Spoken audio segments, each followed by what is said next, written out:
American Renaissance was a stronger new beginning.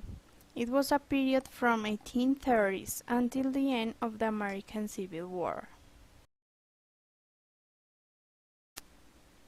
In the Romanticism movement, Americans showed great interest on it, idealizing its emphasis on the individual and the common people. In the Romantic period, there are some characteristics which are imagination, individuality, nature as a source of spirituality, looking to the past for wisdom, and seeing the common man as a hero. Romanticism was concerned more emotional, for all the characteristics that I named before. The American Renaissance was closely associated with an intellectual movement known as Transcendentalism, which was a form of philosophical romanticism based on the idea that humans are essentially good. Transcendentalism has some characteristics, where transcendentalists also place significant emphasis on imagination, emphasize the need for spiritual living, and believe in living closer to nature.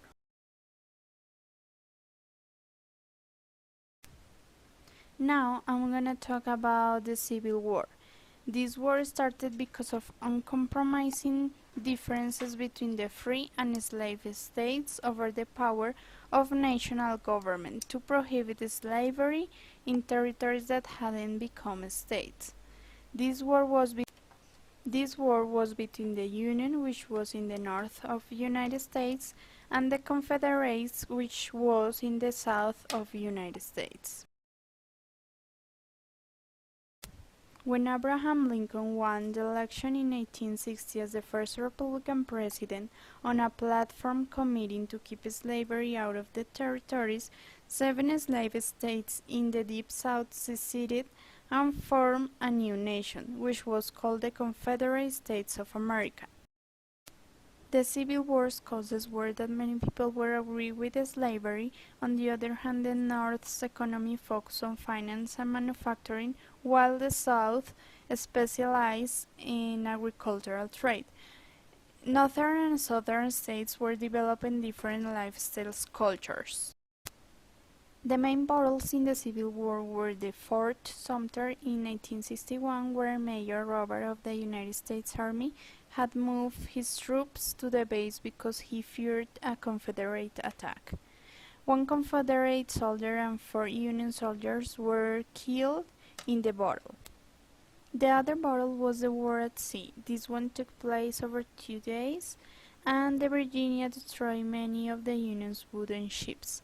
This battle revealed the future of naval warfare. Gettysburg was another battle in the Civil War. It is considered the most important engagement of the American Civil War.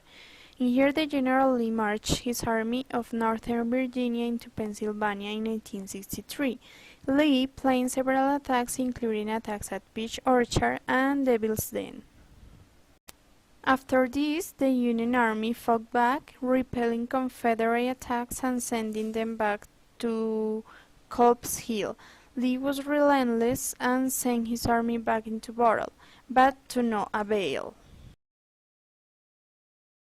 On 1863, President Abraham Lincoln delivered a short speech at the end of the ceremonies dedicating the battlefield cemetery at Gettysburg, Pennsylvania. That speech has come to be known as Gettysburg Address.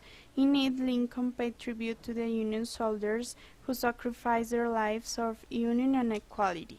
Sherman's March to Sea was another battle, which was in 1864. The General William Sherman already had captured Atlanta, but he wanted to leave 60,000 troops there while he marched the rest of his army to the Atlantic Ocean through Savannah, Georgia. During this time, Confederate General John Hood had led troops in a raid on Tennessee, leaving Sherman's soldiers to face fewer than 5,000 Confederate soldiers. Sherman's troops burned buildings and infrastructures along the way, destroying many towns and cities. Created using Powtoon.